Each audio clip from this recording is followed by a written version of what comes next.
ठीक है, स्टार्ट करते हैं आज का लेक्चर। फाइनेंशियल अकाउंट किस किस का न्यू चैप्टर है बता देता हूँ। सर हमारा रिवीजन नहीं है, वैसे तो हमारा रिवीजन लेक्चर है, बट अखिलेश के लिए पहला दिन है, हफ्ता तो अब सबके लिए ये पहला दिन और आखिरी दिन है। इसके बारे में कल से मैं आपको ये चैप्टर के बारे में नहीं पढ़ाऊँ, आप डाउट पूछ सकते हो, लेकिन आपको सेल्फ प्रैक्टिस करना है। बहुत छोटा चैप्टर है, कंसेप्ट भी नहीं है, सीखने लायक कुछ नहीं है, सिर्फ जर्नल एंट्री है, याद करो आपका चैप्टर कंप्लीट हो जाएगा। जर्नल एंट्री कितनी है?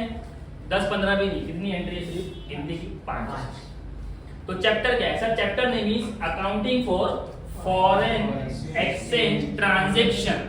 अभी सुनते ही क्या समझ में आ रहा है सर? हम यहाँ पे ट्रांजेक्शन कर रहे हैं but not in a country but with other country, इसे कहते हैं foreign transaction. As a seller, जब मैं किसी कंट्री को सेल करता हूँ तो आप लोग मुझे सेलर बोलोगे या कोई और नाम से बुलाओगे? यस सर, सेलर हमारा क्या बन जाता है? In the concept of foreign transaction exporter बन जाता है। लेकिन एज इंडियन जब मैं किसी अदर कंट्री से कोई भी चीज रिसिप्ट करता हूँ या परचेज करता हूँ तो आप लोग मुझे क्या बोलोगे? इंपोर्टर। सर आप क्या बन गए? तो फॉरेन ट्रांजैक्शन में हमें क्या करना है? एक्सपोर्टर की और इंपोर्टर की कुछ जर्नल एंट्री याद करना है। आपको क्वेश्चन आएगा और क्वेश्चन साफ बोलेगा पास journal entry in the books of importer, तो हम लोग ये वाली एंट्री पास करेंगे। क्वेश्चन आपको बोलेगा पास journal entry in the books of exporter, तो ये एंट्री याद कर लेना। तो एंट्री याद करना ही चैप्टर में हार्डवर्क है, और एंट्री हम लोग आज ही याद करेंगे, आज ही प्रैक्टिस करेंगे। मैं एक सम्स कराऊंगा, 2 सम्स आप कर लेंगे, ठीक है? ये मोबाइल साइलेंट करना, वीडियो में नकल अंदाजी करेंगे। स्टार्ट करते हैं। तो फटाफट क्या करना है? इंपोर्टर की एक्सपोर्टर की एंट्री याद करना। तो एंट्री रट्टा नहीं मारेंगे, अगर तुमको हमेशा याद रखना है, एक बार पढ़ने के बाद तो समझना पड़ेगा। चलो सपोज करो हम लोग इंपोर्टर है, कौन है? मुझे बताओ लॉजिकली कि ट्रांजैक्शन में इंपोर्टर पहला ट्रांजैक्शन क्या करता है? सर पहले वो कुछ खरीदेगा तभी तो चैप्टर बनेगा फॉरेन एक्सचेंज, ठीक है? तो इंपोर्टर क्या करता है? परचेज करता है। तो व्हेनेवर वी परचेज, तो हम हमेशा बोलते हैं सर परचेज को डेबिट में लिखो, परचेज को, तो एंट्री क्या बनेगी? Purchase account debit. हमने किससे खरीदा? अगर हम इंपोर्टर है तो हमने किससे खरीदा होगा? तो एक्सपोर्टर का नाम क्वेश्चन में दिया होता है, हम उसका नाम पुट करते हैं, ठीक है? तो एंट्री क्या है परचेज करने की? Purchase account debit to exporter account. अब सपोज हम लोग कौन है? एक्सपोर्टर है, तो बताओ हम लोग पहला काम क्या करेंगे? सर एक्सपोर्टर पहले सेल्स करेगा, वो फॉरेन सेल्स की एंट्री पास करेगा। अगर परचेज डेबिट में लिखा जाता है तो सेल्स कहाँ लिखा जाएगा? और सेल्स हम किसको करते हैं? तो एंट्री क्या बनेगी? Importer account debit to sales account. तो एंट्री हो गई। फटाक से रिवाइज करेंगे। इंपोर्टर की पहली एंट्री कौन सी है? परचेज। ये परचेज की एंट्री क्या है? अगर मैं बात करूं एक्सपोर्टर की, तो पहली एंट्री क्या है? इंपोर्टर परचेज करेगा, एक्सपोर्टर सेल्स करेगा, पहली एंट्री हो गई। अब उसके बाद सेकंड एंट्री, थोड़ा लॉजिकली सोचो, हम क्या करेंगे? पेमेंट करेंगे। क्या करेंगे? जब भी कोई चीज परचेज करते हैं तो उसका क्या करना पड़ता है? अब पेमेंट में क्या देखना है? Installment paid. क्या देखना है? सर इंस्टॉलमेंट मतलब यहाँ पे यही एक लेंदी चीज है कि खरीदना एक बार है लेकिन उसका पेमेंट 4 से 5 बार करना है, यानी इंस्टॉलमेंट की एंट्री 4 से 5 बार क्या हो जाएगी? रिपीट हो जाएगी। फॉर एग्जाम्पल मैंने यूएसए $1 लाख का माल खरीदा। कितने का माल खरीदा? $1 लाख का, ठीक है? मैंने बोला भाई मैं $20 करके देखो 5 बार पेमेंट करूंगा, तो क्या 5 अलग एंट्री याद करना पड़ेगा? नहीं सर, इंस्टॉलमेंट पेड की एक ही एंट्री है। अगर पेमेंट 5 बार हो रहा है तो सम तुम्हारा 15 मार्क्स का बन जाएगा। अभी एक बार पेमेंट करके 15 मार्क्स तुमको कौन देगा? समझ में आया? तो एंट्री याद करो कि सर परचेज करने के बाद क्या करना है? फॉर इंस्टॉलमेंट, जो भी पहला इंस्टॉलमेंट होगा वो पे करें। अब मुझे बताओ इंस्टॉलमेंट जब पेड करते हैं तो पैसा आता है या जाता है? जाता है। हाँ, credit wards goes out, credit wards. तो जब पैसा जाएगा तो कहाँ दिखेगा? क्रेडिट में। सर किसके पास जा रहा है? एक्सपोर्टर। किससे माल खरीदा था? तो एंट्री क्या बनी? Exporter account debit to bank account. Entry बोलो फिर से, exporter account debit to bank account. पहले माल खरीदा फिर पेमेंट किया। लेकिन एक्सपोर्टर के केस में क्या हो जाएगा? अपोजिट हो जाएगा। सर वहां तो मैंने बेचा था, तो वहां पे इंस्टॉलमेंट रिसीव होता है, वहां पे इंस्टॉलमेंट तो पैसा आया, debit wards comes in, debit wards किसके पास से आया? तो एंट्री क्या बनी? Bank account debit to importer account. तो एंट्री क्लियर है, कंपलसरी एंट्री है। सबसे पहले क्या करना है? इंपोर्टर के केस में परचेज। परचेज की एंट्री क्या है? Purchase account debit to exporter account. Sir purchase करने के बाद इंस्टॉलमेंट पेड किया, एंट्री क्या बनी? बराबर है कि इजी जा रहा है, ठीक है। उसके बाद क्या लिखा? एक्सपोर्टर। एक्सपोर्टर की पहली एंट्री क्या है? सेल्स की एंट्री बोलो। एक्सपोर्टर को पैसा रिसीव होता है तो एंट्री क्या है? ठीक है। अब उसके बाद थर्ड एंट्री। थर्ड एंट्री किसकी होती है? Profit and loss on installment, ठीक है। बहुत इंपॉर्टेंट एंट्री है। यहाँ पे आपको पहले हेडिंग समझना है कि एंट्री किस चीज की बना रहे। सर एंट्री किसकी बना रहे? Profit and loss. किस पे? On installment paid. अभी अभी हमने एक पेमेंट किया, सर वो पेमेंट में चेक करना है वो पेमेंट करने के टाइम आपको प्रॉफिट हुआ या लॉस। सर क्या मतलब? सपोज करो आपने जैन में ना परचेज किया था, जब आपका रेट था $1 इज इक्वल टू 70 रुपीज। कितना था? अभी मैं क्या कर रहा हूँ, मैं थोड़ा टाइम के बाद पेमेंट कर रहा हूँ, और आपको पता है करेंसी के रेट में चेंजेस आते हैं, इकोनॉमिक में आपने पढ़ा होगा। हाँ सर, तो जैन में मैंने खरीदा था और मैंने पहला पेमेंट कब दिया पता है आपको? फेब में। कब दिया? और जिस दिन मैं पेमेंट कर रहा था उस दिन मेरा $1 इज इक्वल टू 72 या $1 इज इक्वल टू 69। तो आप मुझे बताओ आपने खरीदा कितने में था? सर 70 रुपए। अगर मैंने उसको पेमेंट किया फेब में 72 से, तो मैंने ज्यादा दे दिया या कम दे दिया? सर ज्यादा दे दिए। इसे कहते हैं loss on installment paid. Loss on installment paid. ये समझ में आया? सेम चीज अगर आपने 70 में खरीदा था और आपने कितने में दिया? 69। ज्यादा दिया कम दिया? तो एज अ इंपोर्टर जब मैं कम पेमेंट करता हूं तो मेरे लिए बेनिफिट है, जब मैं ज्यादा पेमेंट करता हूं तो मेरे लिए लॉस है। तो आपको क्या देखना है? लॉस हो रहा है या प्रॉफिट? किसके ऊपर? इंस्टॉलमेंट के ऊपर। चलो सपोज करो लॉस हो गया, तो लॉस की एंट्री क्या है? FEF account debit to exporter account. ये आपके लिए एक न्यू टर्म है। Sir what is FEF? FEF is a foreign exchange fluctuation account. हम जब 12th में थे तो हम प्रॉफिट एंड लॉस अकाउंट बनाते थे, हमें कोई भी नुकसान होता था या प्रॉफिट होता था, क्या बनाते थे? Profit and loss. लेकिन यहाँ पे फॉरेन एक्सचेंज के केस में हमें कोई भी प्रॉफिट एंड लॉस होगा तो हम कहाँ दिखाते हैं उसको? FEF अकाउंट में। तो आप मुझे बताओ लॉस हमारे लिए क्या है? एक्सपेंस है या लॉस है? तो रूल क्या कहता है? Debit all expense and losses. Debit all. तो जब भी लॉस होगा हम किसको डेबिट करेंगे? FEF अकाउंट को। और ये लॉस किसकी वजह से हुआ? एंट्री क्या बनी लॉस की? FEF account debit to exporter account. Entry बोलो फिर से। यहाँ पे कोई फर्क दिख रहा है? सर सेम एंट्री है, बस यहाँ पे एक्सपोर्टर की जगह पे क्या आ जाएगा? हाँ, तो इंस्टॉलमेंट के ऊपर अगर लॉस हो रहा है तो दोनों एंट्री में FEF डेबिट होगा, चाहे इंपोर्टर की बुक हो चाहे एक्सपोर्टर की बुक हो। बस अगर इंपोर्टर है तो नीचे क्या आ जाएगा? सर एक्सपोर्टर लिख देगा वो, और अगर हमने एक्सपोर्ट किया है तो हम किसका नाम लिखेंगे?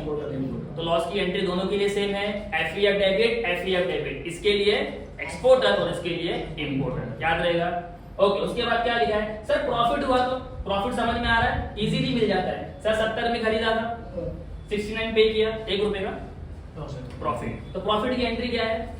Exporter account debit. एकदम बच्चे से याद करेंगे मुस्कान, कैसे याद करेंगे? सर इसका उल्टा, लॉस का उल्टा। ये FEF डेबिट था लॉस में, तो फायदे में क्या हो जाएगा? FEF credit. और किसकी वजह से हुआ? एक्सपोर्टर की वजह से। एंट्री क्या बनेगी? Exporter account debit to FEF account. क्या यहाँ पे कोई चेंजेस होगा? सर एक्सपोर्टर की जगह पे क्या आ जाएगा? इंपोर्टर, और नीचे क्या लिखेंगे? क्लियर है? याद रहेगा सर, इंस्टॉलमेंट पेड करने के बाद अगला इंस्टॉलमेंट पे नहीं करेंगे, पहले क्या करेंगे? चेक करेंगे फायदा हुआ या। ये 70 था, 70 दिया, प्रॉफिट लॉस होगा क्या? तो ये एंट्री पास नहीं होगी। समझ में आया? कंपेयर करने से मालूम पड़ेगा फायदा हो रहा है, नुकसान हो रहा है या नॉर्मल है। ओके, उसके बाद क्या लिखा हुआ है? Entry number 4, profit and loss on closing on financial year. देखो एक और प्रॉफिट एंड लॉस आ गया। सर ये कौन सा प्रॉफिट एंड लॉस है? ये इंस्टॉलमेंट वाला नहीं है, ये कौन सा लॉस है? Closing of financial year. अब सपोज करो आपने जैन 2012 में इंपोर्ट किया या एक्सपोर्ट किया। मैं इंपोर्ट का एग्जांपल लेके चल रहा हूं, आप समझ लेना, एक्सपोर्ट के लिए सेम है। ओके, मैंने बोला भाई मैं फेब में आपको पहला इंस्टॉलमेंट दूंगा, मार्च में आपको दूसरा इंस्टॉलमेंट दूंगा, अप्रैल में आपको तीसरा इंस्टॉलमेंट दूंगा। 3 इंस्टॉलमेंट में आपका पेमेंट करने वाला हूं सर, ठीक है। ओके, तो जब मैंने फैब में पहला पेमेंट किया तो मेरा था $1 इज इक्वल टू 75। फिर मैंने यहाँ पे पेमेंट किया $1 इज इक्वल टू 65। फिर मैंने थर्ड पेमेंट किया $1 इज इक्वल टू 69। 3 पेमेंट किया मैंने इस रेट। लेकिन सर पेमेंट करने के टाइम सिर्फ ये नहीं देखना कि पेमेंट करते जाओ, आपको देखना है क्या आपका फाइनेंशियल ईयर क्लोज तो नहीं हो रहा है। आप मुझे बताओ, अगर मैं मार्च में पेमेंट कर रहा हूँ उसके बाद मेरा पेमेंट कब हो रहा है, क्या मेरा फाइनेंशियल ईयर चेंज होगा? इसका मतलब ये हो गया कि सर मार्च का इंस्टॉलमेंट पेड करने के बाद हमें क्या करना है, पहले फिर अगले साल एक इंस्टॉलमेंट पेड करेंगे। तो सर क्लोजिंग करने के टाइम भी क्या होता है, प्रॉफिट एंड लॉस। सर कैसे, आपको क्वेश्चन लिख के देगा भाई साल चेंज हो रहा है, एक्सचेंज रेट भी चेंज हो जाएगा। साल चेंज हो रहा है, एक्सचेंज रेट भी, मतलब क्या होगा कि सर आपने कब खरीदा था, लास्ट ईयर $1 ₹70 के हिसाब से लिया था। अब बोल रहा है कि अगले साल से जो रेट चलेगा वो हो जाएगा $1 इज इक्वल टू 71। मतलब अब मैं जितनी बार कंपेयर कर रहा था, मैं इससे कंपेयर कर रहा था, अब जो बैलेंस बचा है उसको मैं कंपेयर किससे करूंगा, 71 से। मेरा ईयर चेंज हो गया तो मेरा एक्सचेंज रेट भी चेंज हो गया। अब मुझे बताओ एक्सचेंज रेट के चेंज होने से क्या मुझे फायदा नुकसान होगा? ऑफ कोर्स होगा सर। सर कैसे होगा, अभी तक मैं 70 के हिसाब से दे रहा था, अभी मुझे कितने हिसाब से देना है, 71 के हिसाब से। तो मुझे बताओ कि 70 पहले था, अभी 71 हो गया, मेरे को ज्यादा देना पड़ेगा या कम देना पड़ेगा? सर कितना ज्यादा देना पड़ेगा? ₹1। यानी मुझे एक्सचेंज रेट की वजह से क्या हुआ, ₹1 का लॉस। अगर मेरा एक्सचेंज रेट हो जाता 68, पहले मैं कितने पे दे रहा था, 70 के हिसाब से, अभी मैं कितने का दूंगा, 68, तो मुझे ₹2 का फायदा हो गया। किसके ऊपर, क्लोजिंग के ऊपर। ये समझ में आ रही बात? पक्का। 2 प्रॉफिट एंड लॉस हो गया, एक इंस्टॉलमेंट वाला और दूसरा क्लोजिंग वाला। क्लोजिंग वाला रेट दिया होगा, बस कंपेयर करना है। तो सर अभी इतना हो गया, पहले कितना था, ठीक है, समझ में आया। अब इसकी जनरल एंट्री की बात करूं, अगर इसकी प्रॉफिट और इसकी लॉस की एंट्री यूनिक होती तो मैं यहाँ पे लिखता, बट यहाँ पे क्या लिखा हुआ है, मतलब यहाँ पे जो लॉस की एंट्री है इंस्टॉलमेंट वाले, यहाँ पे जो प्रॉफिट की एंट्री है इंस्टॉलमेंट वाले, वही प्रॉफिट एंड लॉस की एंट्री किसकी है, क्लोजिंग रेट। ये समझ में आया? पक्का। ओके, कितनी एंट्री हो गई, 4 एंट्री। उसके बाद एंट्री नंबर 5 क्या आया, फिर से प्रॉफिट एंड लॉस ऑन एफईएफ। एक और प्रॉफिट एंड लॉस। बच्चे अक्सर यहाँ पे ना प्रॉफिट एंड लॉस में कंफ्यूज होते हैं, मैं तुम लोग का वो कंसेप्ट क्लियर करवा रहा हूँ। एक इंस्टॉलमेंट के बाद निकलता है एकदम क्लियर, एक क्लोजिंग रेट पे निकलता है जब हमारा फाइनेंशियल क्लोज होगा, और एक थर्ड कब निकलेगा, एफईएफ। सर एफईएफ क्या है, ये तो इसकी एंट्री मैं आपको याद नहीं करवा रहा हूँ, मैं आपको समझा रहा हूँ कि यहाँ पे प्रॉफिट एंड लॉस की एंट्री कैसे बनती है। सपोज करो ये आपका एफईएफ अकाउंट, क्या है, एफईएफ के डेबिट साइड में आपको कितना दिया हुआ है, 1 लाख, और यहाँ पे दिया है 50,000। आप मुझे बताओ, मैं इसको टैली करूंगा तो बड़ा कौन सा है, 1 लाख। तो मैं 1 लाख को दोनों तरफ लिखूंगा, माइनस करेंगे तो बैलेंस आ रहा है कितने का, 50,000 का। इसे कहते हैं बाय प्रॉफिट एंड लॉस। क्या कहते हैं, और ब्रैकेट में लिखना ये लॉस है, क्या है, लॉस। एफईएफ के क्रेडिट साइड पे लॉस आया, एफईएफ के क्रेडिट साइड पे लॉस आया, तो लॉस की एंट्री जब पास करोगे एफईएफ क्रेडिट में लिखना, एफईएफ क्रेडिट। तो देखो मैंने जब लॉस की एंट्री पास की, एफईएफ को क्या लिखा, क्रेडिट। मतलब जहां बैलेंस आया वहां पे एफईएफ दिखेगा, तो सर उसके सामने डेबिट पे कौन दिखेगा, सर वो लॉस दिखेगा। तो एंट्री क्या बनी, profit and loss account debit to FEF account. क्या एंट्री बनी, profit and loss account debit to FEF account. क्या लॉस की एंट्री याद हो गई, एफईएफ की? पक्का। थोड़ा सा आगे बढ़ते हैं, ठीक है। अब इसको मैं फिर से क्लोज कर रहा हूं, देखो अभी इस तरफ 50,000 है और यहाँ पे 1 लाख है।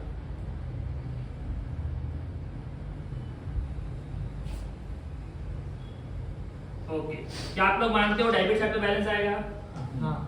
ये मानते क्या नहीं मानते? हाँ। तो क्या करेंगे इसको, टू प्रॉफिट एंड लॉस, और ब्रैकेट में क्या लिखेंगे, प्रॉफिट। क्या मुझे कोई एंट्री बना के बताएगा, FEF debit to profit and loss. Sir FEF के डेबिट में बैलेंस आया तो FEF debit to profit and loss. तो मैंने वही किया, FEF account debit to profit and loss account.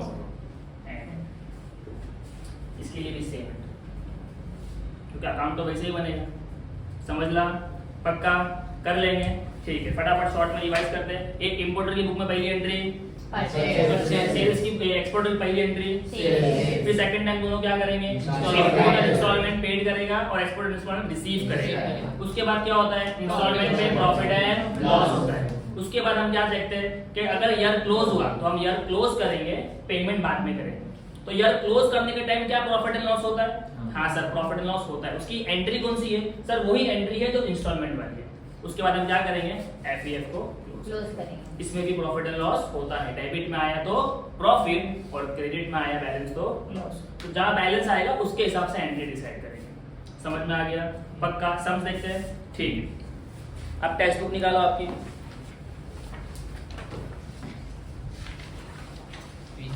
Text book नहीं है तेरे पास ना, तू मेरी बुक से पढ़ रही है पूरा साल। पेज नंबर है 161। ओनली जर्नल लिखा होगा, देखो एक्सपोर्ट का क्वेश्चन है 161। Exporter plus receipt.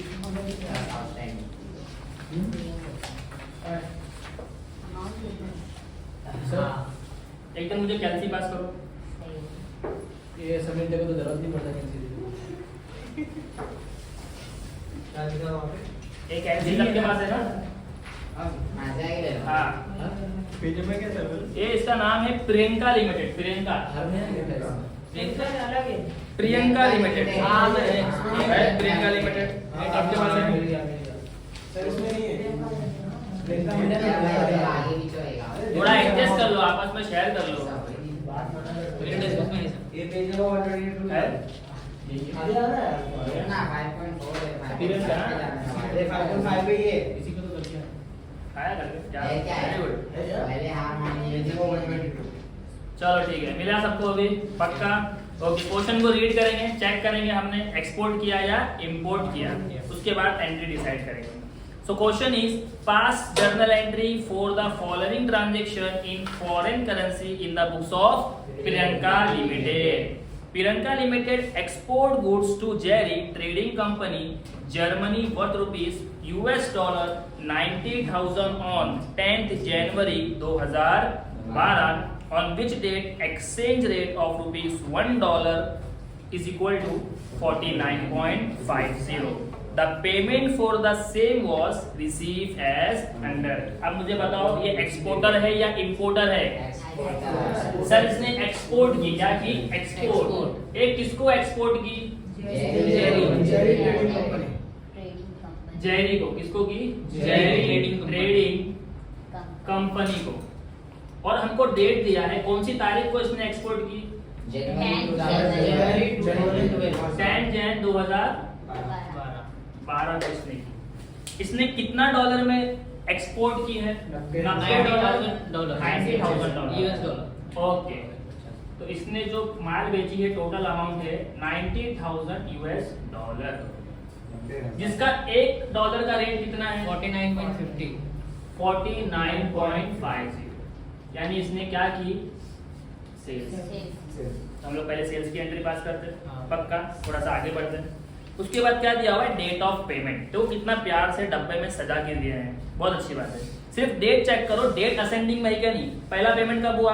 25 जनवरी 2012, 23 फरवरी 2012, 24 मार्च 2012, 28 अप्रैल 2012। क्या आपको डेट पढ़ने से फील हुआ कि सर क्लोजिंग होने वाला है? हाँ। सर अप्रैल आया मतलब मार्च 24 का पेमेंट करते ही हमें क्या करना पड़ेगा? ईयर को क्लोज करना पड़ेगा, फिर अगला पेमेंट नेक्स्ट ईयर में होगा। ठीक है, सामने लिखा है पहले 25,000 का पेमेंट, फिर 24 का, फिर 24 का, फिर 17 का। ओके, अब नीचे देखो एक लाइन लिखा हुआ है, very important. Priyanka limited close it's books on 31 March every year. The exchange rate on 31st March 2012 was $1 is equal to 48.75। देखो जब भी हम ईयर क्लोज करेंगे, कब ईयर क्लोज करेंगे? 31 मार्च 2012 में। उस दिन हमारा ईयर चेंज हो रहा है, $1 is equal to 48.75। हमने कितने में खरीदा था? 49 में। सॉरी, एक्सपोर्ट किया था 49 में। अब सामने वाला कितने में पेमेंट करेगा? 48.75। मतलब एक्सचेंज रेट पे क्या होने वाला है? नुकसान होने वाला है। क्योंकि हम एक्सपोर्टर है ना, पहले 49 मिल रहा था, अभी कितना मिल रहा है? 48 मिल रहा है। ये समझ में आ रहा है? पक्का? ठीक है, स्टार्ट करते हैं। जो जनरल एंट्री पास करेंगे वही सीक्वेंस जो जनरल एंट्री में किया है। पहली एंट्री किसकी होगी? एक्सपोर्टर की सेल्स की। तो एंट्री क्या होगी? Importer account debit to sales account. ये इंपोर्टर कौन है? जेरी। जेरी ट्रेडिंग, कोई भी शॉर्ट फॉर्म नहीं लिखेगा। Jerry trading company account debit to, हमने सेल्स किया, हम क्या लिखेंगे? To sales. ओके, 10 जनवरी। डेट क्या है? दो ईयर 2012 है। तो ईयर को हम लोग कॉमन ले लेते हैं और यहाँ पे लिखते हैं जैन 10। ओके, आप वर्किंग दिखा सकते हो। सर हमने बेचा, द डॉलर इज 90,000 और एक्सचेंज रेट इज 49.50। कितना आ रहा है आंसर? 44 लाख 55,000। 44 लाख 55,000। 55,000। 44 लाख 55,000। क्या पहली एंट्री समझ में आ गई? डिफिकल्ट है क्या? आफ्ताब, अखिलेश, फर्स्ट डे तूने पढ़ा है शायद पहले? ओके, ठीक है। नरेशन क्या लिखेंगे मुझे बताओ। नरेशन को मैं आज शॉर्ट कर रहा हूँ बिकॉज बहुत कम दिन है। जो टेक्स्ट बुक के नरेशन होते हैं बहुत बड़े होते हैं, आपके ब्रीफ आंसर जैसे। तो आप शॉर्ट में लिख सकते हो बीइंग, हमने क्या किया? एक्सपोर्ट किया ना। बीइंग गुड्स एक्सपोर्ट, बस काफी है। मुस्कान कैसा लगा नरेशन? अच्छा लगा? ये सेल्स हो गया। सेल्स के बाद हम क्या करेंगे? इंस्टॉलमेंट रिसीव करेंगे, पैसा मिलेगा। पहला पैसा कब मिल रहा है? 25 जनवरी 2012 को। ठीक है, पैसा मिलने की एंट्री क्या है? बैंक अकाउंट बैंक अकाउंट, पैसा आया। Bank account Jerry debit trading company. किसके पास से आया? जेरी के पास से। To Jerry trading company account. Date बताओ। 25 जनवरी। जैन 25। ओके, पेमेंट कितना किया हमने? डॉलर 25,000 और हमारा एक्सचेंज रेट कितना है? 49.75। 49.75। 12,43,750। 12,43,750। 12,43,750। नरेशन क्या लिखेंगे? Being first installment received. Yes, being first instalment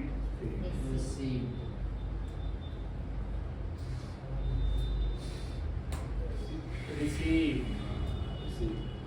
difficult जा रहा है? जाना भी नहीं चाहिए। Very good. ओके, एक बैंक की एंट्री यानी इंस्टॉलमेंट पेड किया, तो अगली एंट्री क्या करेंगे? सर चेक करेंगे वो जो पेमेंट आया है उस पे कोई फायदा हुआ या नुकसान। चेक करते हैं। ये देखो हमने कितने में माल एक्सपोर्ट किया था? 49.50। हमको सामने वाले ने दिया कितना? 49.75। कोई डिफरेंस दिखा? 25 पैसे का प्रॉफिट। कितना? 25 0.25 का। वो आपका क्या हो गया? प्रॉफिट ज्यादा आ गया सर। तो ज्यादा आ गया प्रॉफिट वालों क्या एंट्री है? Exporter sorry importer account debit to FF account. तो इंपोर्टर मतलब कौन? हमारे जेरी भाई। सो जेरी ट्रेडिंग कंपनी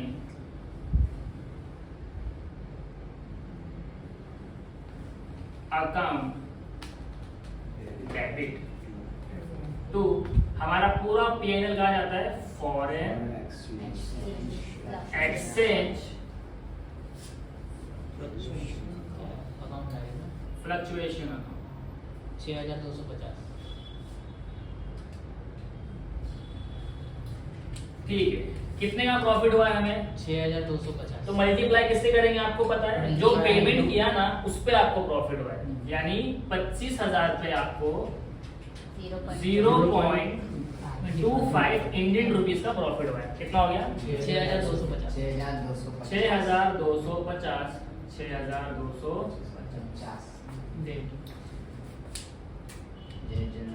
नरेशन क्या लिखेंगे?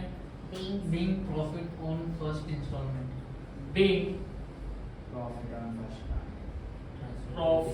on installment receive. डेट क्या है सर? जिस दिन आपको पैसा मिला वही दिन तो प्रॉफिट होगा, समझ ला?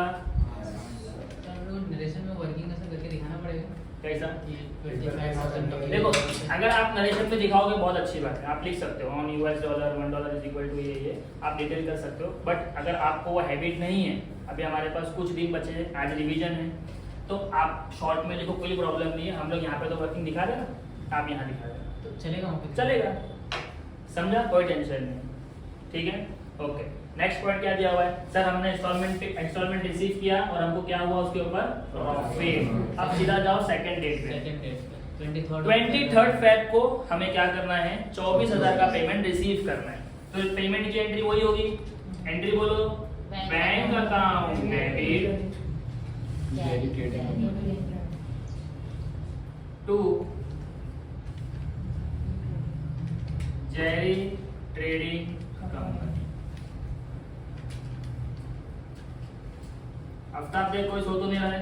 नहीं कुछ तो रन करके देख रहे आगे बंद करके ये कितना पेमेंट की है?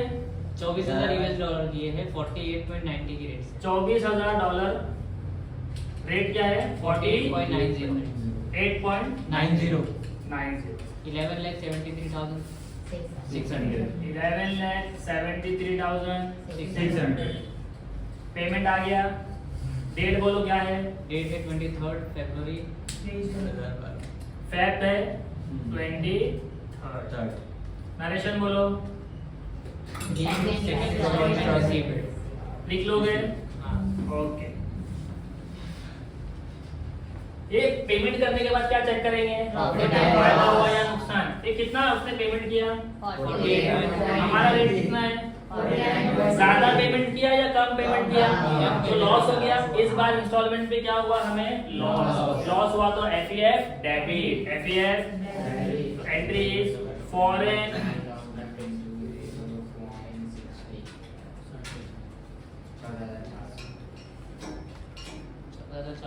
लॉस है।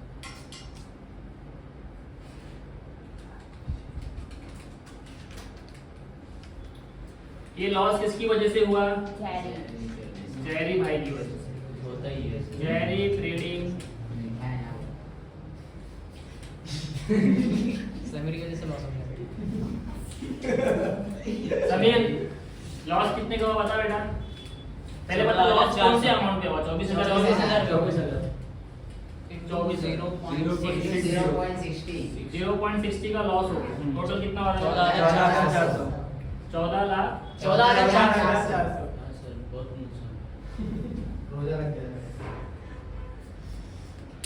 रोजा तुम लोग को कैसे लगता है? मेरे को समझ में नहीं आता। बैठे बैठे रोजा लॉस ऑन इंस्टॉलमेंट रिसीव। ये तुम लोग की वजह से बेचारे जो वीडियो देखेगा उन लोग को प्रॉब्लम है। फेब रमजान के महीने में 23 ए बस पे ये नहीं रुकेगा सर, तुम अपना कंट्रोल करो, इमोशंस को कंट्रोल करो। YouTube पे ऐसे लेक्चर होंगे, ऐसे जाएंगे तो बच्चे YouTube से देखना बंद कर देंगे। हमारे को तो ब्लॉक मारेंगे पहले से। ठीक है, ये 23 का पेमेंट हो गया। हाँ। पेमेंट करने के बाद प्रॉफिट लॉस भी चेक किया। उसके बाद क्या आएगा? 24 मार्च हम लोग पेमेंट लेंगे उससे। पेमेंट लेने की एंट्री क्या? फटाफट बोलो। Bank account debit to Jerry trading okay, payment बताओ कितना आ रहा है? 24,000 यूएस डॉलर और एक्सचेंज रेट है 48.60। 11,66,400 11,66,400 मैनेजर क्या लिखेंगे? Installment receive. Very good. Date क्या है इसकी? मार्च 24। हाँ मार्च 20। पेमेंट हो गया। सरफरोश, पेमेंट के बाद क्या करेंगे? Profit and loss profit and loss check करेंगे। ये कितना पैसा दिया उसने 48.60। कितने में लिया था 49.50। प्रॉफिट हुआ या लॉस? Loss। लॉस हुआ तो एफईएफ Debit। एंट्री बोलो। फॉरेन एक्सचेंज फुल फॉर्म बोल रहे हैं। Foreign exchange account debit to fluctuation account debit to Jerry trading company Jerry trading company account. बोलो कितना हमको प्रॉफिट एंड लॉस हुआ? 24,000 रुपए। 0.90 का तो लॉस हो गया 0.9 कितने का लॉस हो गया? 21,600 भाई टीवाई भी कम। ठीक है, मार्च 24 का पेमेंट था तो लॉस भी कब होगा? मार्च 24। बिग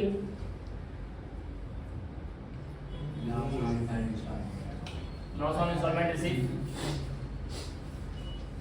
उसके बाद कोई पेमेंट बचा हुआ है? हाँ। सर पेमेंट बचा हुआ है लेकिन ईयर चेंज हो रहा है तो वो पेमेंट को फिलहाल साइड में रखेंगे। हम चेक करेंगे क्या क्लोजिंग पे कोई प्रॉफिट लॉस हो रहा है। देखो क्वेश्चन ने बोला था जब क्लोज करोगे तो आपके डॉलर का वैल्यू क्या हो चुका है 48.75 और मैंने जब एक्सपोर्ट किया तो कितने में किया था? मतलब अब जो मुझे पेमेंट मिलेगा वो कौन से रेट से मिलेगा? ज्यादा मिलेगा कम मिलेगा? प्रॉफिट हुआ या लॉस? तो फिर से एक लॉस हो गया। मैंने बोला चाहे लॉस इंस्टॉलमेंट का हो चाहे लॉस क्लोजिंग का हो एंट्री विल बी सेम। तो लॉस की एंट्री क्या बोलो अभी जो foreign Exchange fluctuation account. Exchange fluctuation account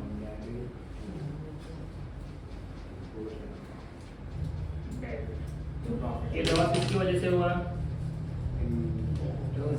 Jerry trading company. ठीक, अब मुझे बताओ कि लॉस कितने का हुआ? 17,000 रुपए लॉस हुआ है सर। रेट में फर्क कितना आया सर? 49.50 था, अभी कितना हो गया 48.75। कितने का फर्क आया?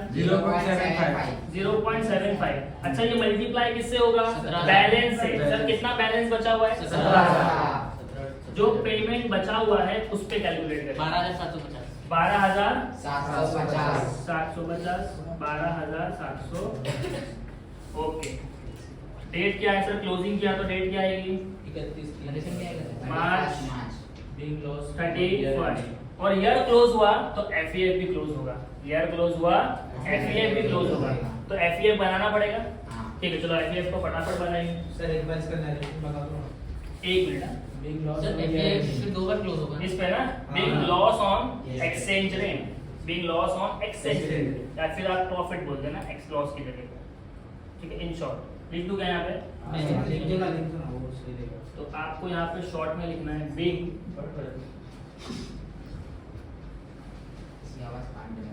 लॉस ऑन एक्सचेंज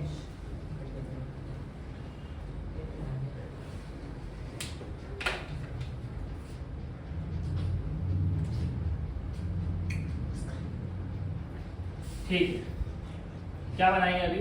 एफईएफ अकाउंट और चेक करेंगे एफईएफ पे प्रॉफिट हो रहा है या लॉस हो रहा है। अब एफईएफ कैसे बनता है सबको पता है। सिर्फ क्या करना है ये सारी एंट्री को गो थ्रू करना है और गो थ्रू करके क्या करना है सर एफईएफ के डेबिट में तो डेबिट में, क्रेडिट में तो क्रेडिट में। क्या पहली एंट्री में एफईएफ का नाम है? नहीं। क्या दूसरी एंट्री में नाम है? नहीं। क्या तीसरी एंट्री में नाम है? हाँ। कौन सी साइड? Credit। तो बाय जेरी कंपनी। पेपर में फुल फॉर्म लिखना। कितना है जेरी के पास? 6,250। डेट क्या है उसकी? तो डेट याद से लिख लेना Jan 25। ओके कंप्लीट हो गया। क्या इसके बाद जेरी का नाम है? सॉरी एफईएफ नाम है यहाँ पे है। है सर डेबिट में कितना है? 14,400। सामने हमेशा जेरी रहेगा तो डेबिट में जाने का 14,400 to Jerry trading company account. ये डेट क्या है उस दिन की? 23 फेब 23। क्या उसके बाद जेरी का नाम है? डेबिट में कितना है? 21,600। क्या लिखेंगे? To Jerry trading company. आपको फुल फॉर्म लिखना 24 मार्च। ओके, डेट क्या है? 24 मार्च। क्या उसके बाद एफएफ आया है? सर आया है। कहाँ पे आया है? डेबिट में। कितने से? 12,750। क्या लिखेंगे? जेरी ट्रेडिंग कंपनी मार्च 31। चलो क्लोज करते हैं। 48,750। यहाँ का टोटल आ रहा है 4875 माइनस करो 425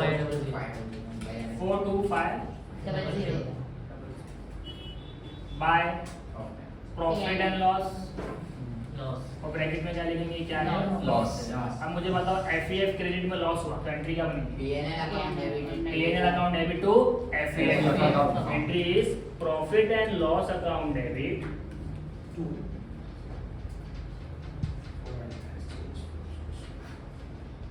ये कवर हो रहा है वीडियो में?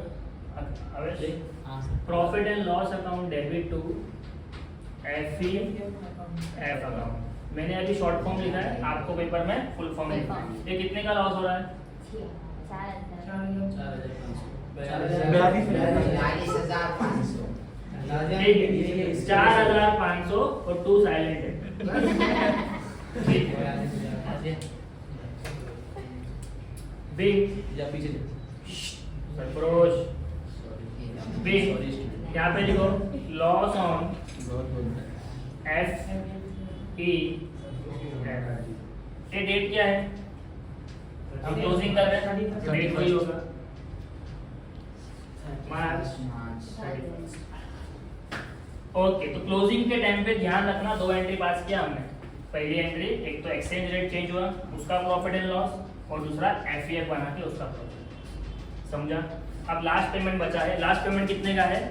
$17,000 का। तो पेमेंट की एंट्री आपको पता ही है, क्या एंट्री है? Bank account to Jerry trading company account. कितना पेमेंट किया जेरी ने हमें?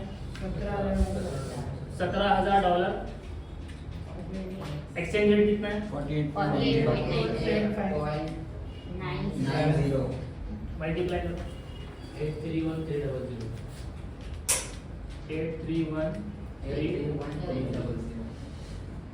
सबका सही है? नरेशन लिख लोगे? क्या नरेशन लिखेंगे? बीइंग लास्ट इंस्टॉलमेंट लिखो, बीइंग फाइनल इंस्टॉलमेंट लिखो, या सिर्फ इंस्टॉलमेंट लिखो, ठीक है, काफी है। ये डेट क्या बताओ मुझे? 28,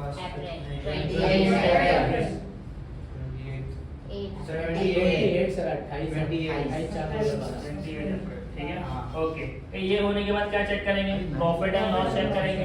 ठीक है, चेक करते हैं। ये कितना था? 48.90 उसने हमें दिया। हमारा रेट कितना था? 48.75। इससे कंपेयर क्या हमारा ईयर चेंज हो चुका है।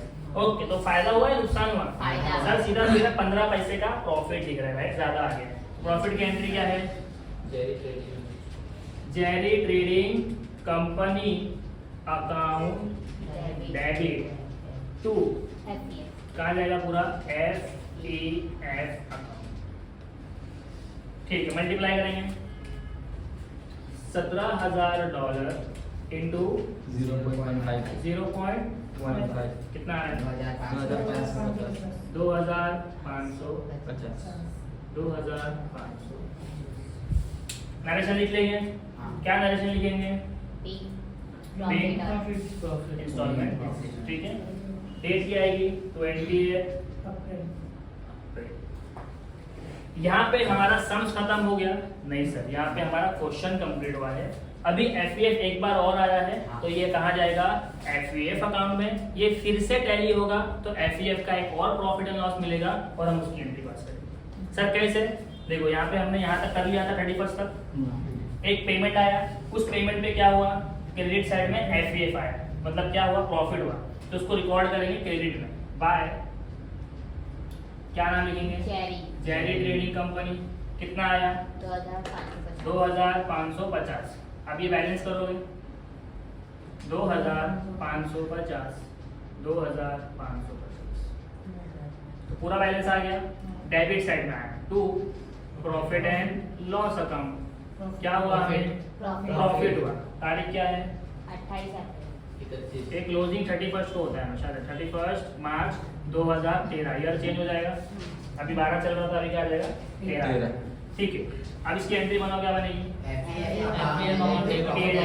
तो entry is FEF account debit to profit and date क्या है, 31 मार्च 2013। 2013। नरेशन क्या लिखोगे, बीइंग प्रॉफिट ऑन FEF। कितना अमाउंट है, 2550। सम्स खत्म, 15 मार्क का सम्स है। बहुत बड़ा है क्या, कंसेप्ट इतना सा है, डेटा बढ़ जाता है बिकॉज। सो एवरीवन, आज हमने प्लेज के 6 दिन कंप्लीट कर लिए हैं, जिसमें हमने फाइनेंशियल अकाउंट्स को अच्छे से कवर किया है। इसमें हमने एक स्टेटमेंट पढ़ा है लिक्विडिटर का, और आज हमने पढ़ा है फॉरेन करेंसी। राइट, ये 2 चैप्टर आप अच्छे से प्रैक्टिस कर लेना। इसके बाद हम जो भी नेक्स्ट लेक्चर होगा उसमें कॉस्ट अकाउंटिंग स्टार्ट करेंगे। तो अगर अभी तक आपने चैनल को सब्सक्राइब नहीं किया है तो सबसे पहले चैनल को सब्सक्राइब करो, जैसे मेरे अगला वीडियो बनेगा उसका नोटिफिकेशन आपको आ जाएगा। Thank you so much for today.